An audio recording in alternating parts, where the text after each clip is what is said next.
Hasil daripada perbualan dengan Paderi Kuil, beliau menceritakan tentang adat perkahwinan kaum India sejak zaman dahulu lagi. Perkahwinan atau tiru-menum bermaksud penyatuan atau ikatan suci antara suami isteri agar kekal hingga ke akhirat hayat. Beliau juga menyatakan bahawa asas untuk kebahagiaan dan penyempurnaan perkahwinan ialah kerjasama dan kasih sayang di antara kedua-dua bakal suami isteri. Dalam budaya masyarakat India, perkahwinan yang ditentukan oleh ibu bapa atau penjaga yang diamalkan sejak tahun 90-an. Perkahwinan yang ditentukan oleh ibu bapa dianggap lebih jamin kebahagiaannya dan juga dipandang tinggi oleh masyarakat kaum India. Di samping itu, sesetengah pengantin akan mencadangkan tarikh, masa dan tempat yang sesuai untuk keluarga pengantin bagi melangsungkan perkahwinan. Setelah melihat kesesuaian mengikut carta kelahiran kedua-dua pengantin. Perkahwinan masa dahulu kebanyakannya dilangsungkan di rumah pengantin lelaki ataupun di kuil yang terletak berhampiran dengan rumah kedua-dua pengantin. Dari segi emas kahwin pula ataupun hantaran akan diminta oleh hampir setiap keluarga pihak pengantin lelaki daripada pihak pengantin perempuan. Tujuan emas perkahwinan tersebut dihantar adalah kerana bakal pengantin perempuan akan hidup bersama keluarga pengantin lelaki sehingga ke akhirat hayat. Pengantin perempuan akan disulit toncang, pemakaian rambut palsu, bunga melar serta memakai sari. Manakala pula pengantin lelaki akan memakai dhoti dan baju yang dipanggil jibba. Para hadirin yang datang ke majlis perkahwinan terdiri daripada ahli keluarga, saudara mara dan rakan-rakan. Pengantin lelaki yang lengkap berpakaian dhoti berwarna putih, manakala pengantin perempuan yang lengkap berpakaian sari akan masuk ke kuil sambil diiringi oleh pengapit masing-masing sebelum upacara perkahwinan berlangsung. Sebelum majlis bermula, pengantin lelaki akan memecahkan kelapa dan diiringi air yang membaca mantra bersama pengantin lelaki sebagai doa supaya majlis perkahwinan berjalan dengan lancar. Pengantin perempuan pula akan diiringi oleh pengapit perempuan iaitu adik kepada pengantin lelaki untuk memasuki kuil untuk menjalangi upacara nelenggu iaitu upacara memohon keberkatan dalam perkahwinan daripada ahli keluarga perempuan yang masih bersuami. Tangan pengantin perempuan juga akan diikatkan dengan tali sebagai tamatnya zaman bujang beliau.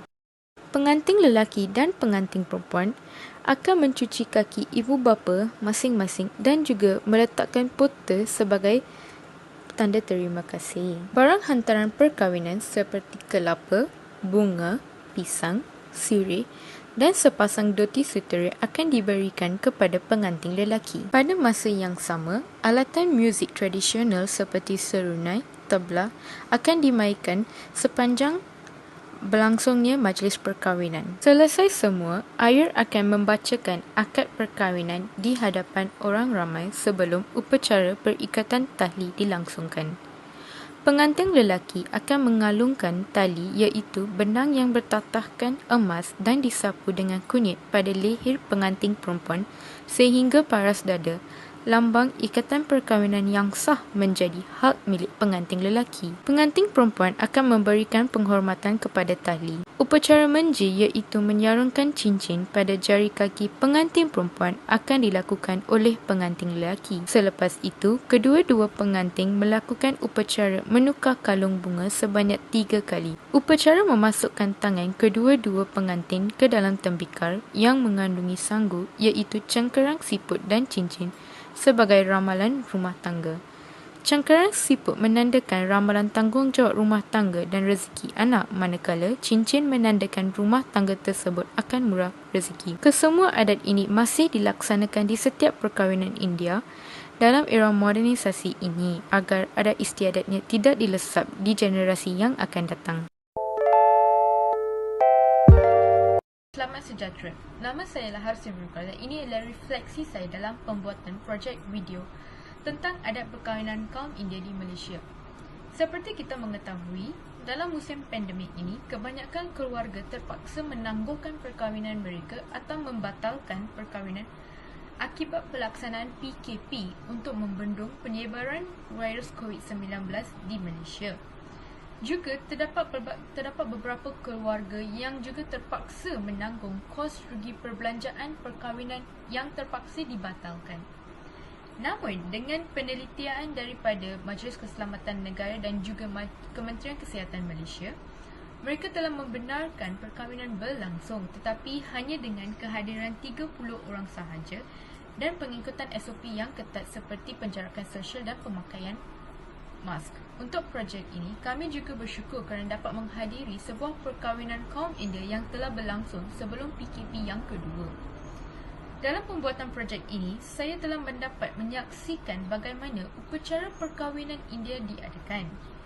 Saya juga telah mempelajari terdapat pelbagai adat yang harus dilakukan oleh kedua-dua belah pengantin sebelum upacara perkahwinan, sepertinya upacara merisik, upacara mengunjung pengantin dan upacara ikat janji atau lebih dikenali sebagai nicayam. Pembuatan projek ini telah meluaskan pengetahuan saya tentang adat perkahwinan kaum India. Kesemua adat ini telah dilakukan sejak turun-temurun dalam tamadun India yang lama sehingga kini untuk memastikan bahawa adat mereka tidak lesap dalam dunia pemodenan ini dan juga memastikan bahawa adat ini akan terus dilakukan dalam generasi-generasi yang akan datang agar mereka tidak melupai adat mereka. Terima kasih. Assalamualaikum warahmatullahi wabarakatuh dan salam sejahtera kepada Ustaz dan juga kepada rakan-rakan kelas kalian. Alhamdulillah, bersyukur saya kepada Allah kerana telah memberikan saya ketabahan untuk meneruskan pelajaran di Unisal dan terus mengikuti kelas tamadun Islam dan tamadun Asia, iaitu TITAS yang dibimbing oleh Ustaz Adlin yang sangat penyayang. Diam tak diam sudah masuk minggu ketiga terakhir sebelum tamatnya sesi pembelajaran pada semester ini. Pada minggu ini, kami diminta untuk menghasilkan satu video pendek berdasarkan projek video yang telah kami cuba untuk siapkan.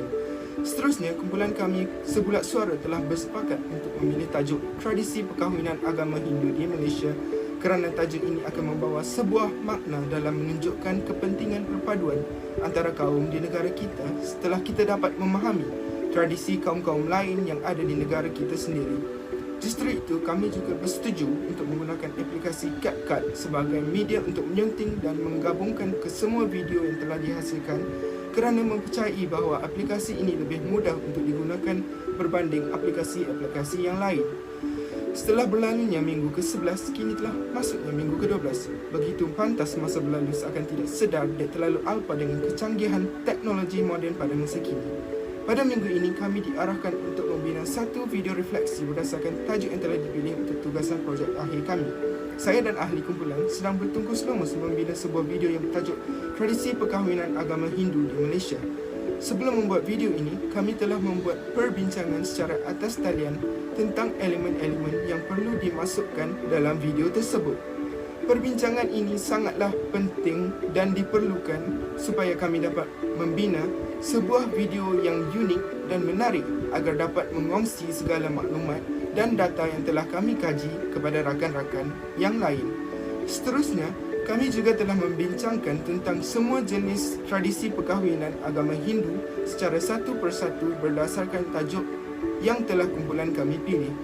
Saya berharap semoga video yang kami membuat ini dapat memberikan maklumat dan informasi yang penting kepada anda semua. Sekian, terima kasih. Pertama sekali, saya ingin menyatakan rasa kesyukuran saya untuk mendapatkan ahli-ahli kumpulan saya ada sekarang ini untuk menyiapkan tugasan saya.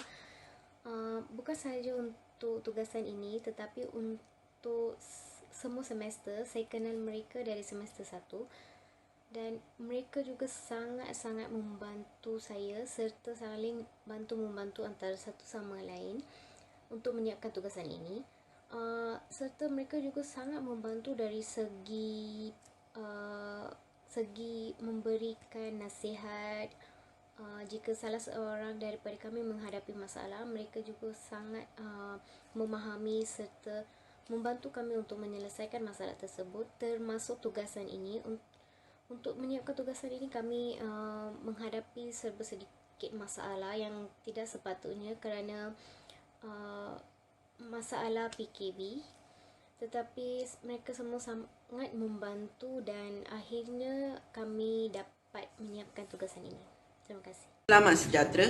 Nama saya Luri Iswaran. Semasa membuat projek video ini, kita berkomunikasi banyak kerana pandemik COVID-19. So kita mencari satu perkahwinan kaum India yang berlaku sebelum lockdown ataupun PKP, iaitu perkahwinan India yang berlangsung di Kuil. So dengan tu kita mengambil gambar, kita mengambil video dan kita mengumpul maklumat tentang apa adat resam yang dibuat sebelum, semasa dan selepas perkahwinan tersebut. Dengan itu kita membuat video tersebut dengan menggunakan perkahwinan yang dilangsungkan setahun lalu, iaitu pada bulan Disember 2020. So dalam video ini kita boleh mengetahui adat resam kaum India yang dibuat semasa musim perkahwinan ataupun semasa majlis tersebut, dan ini akan mengembangkan ilmu sebagai rakyat Malaysia. Terima kasih. Selamat sejahtera. Saya Yamna Silbalan. Kumpulan saya telah membuat satu kajian tentang tradisi perkahwinan agama Hindu di negara kita. Semasa membuat kajian ini, kami telah menghadapi pelbagai cabaran disebabkan pandemik COVID-19 ini. Walaupun kami hadapi pelbagai cabaran, kami dapat menghadiri satu majlis perkahwinan di sebuah kuil. Di sana, kami dapat pelbagai maklumat tentang tradisi perkahwinan agama Hindu. Apakah kami dapat dalam projek video ini? Semasa kami membuat kajian untuk projek ini, kami dapat mempelajari setiap adat resam yang dilakukan pada 3 peringkat dan juga sebabnya. Kaum India mempunyai adat istiadat perkahwinan yang sangat menarik dan juga cara tata susila yang sopan dan bergaya seperti kaum Melayu dan Cina. Ilmu pengetahuan tentang adat resam sangat penting kerana kita dapat menghargai dan menjaga adat resam tersebut pada masa yang akan datang. Sekian, terima kasih.